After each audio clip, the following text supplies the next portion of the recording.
చేంజర్కి వద్దామా?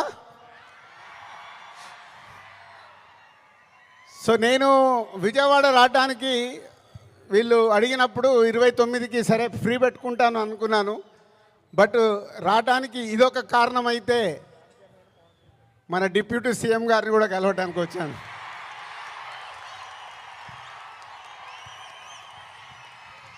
అమెరికాలో ఈవెంట్ చేశాం, grand success. So ఈరోజు నిన్న మీరు టీవీలలో చూసుంటారు, అక్కడ చూసిన వాళ్ళు అప్పుడు ఎంజాయ్ చేశారు.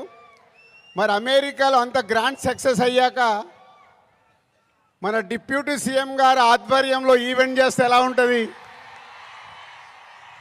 దాని గురించి మాట్లాడదామని వచ్చాను. సో కళ్యాణ్ గారు ఇచ్చే డేట్ని బట్టి ఎక్కడ చేసుకుందామో ఆ ఈవెంట్ డిసైడ్ చేసుకుందాం.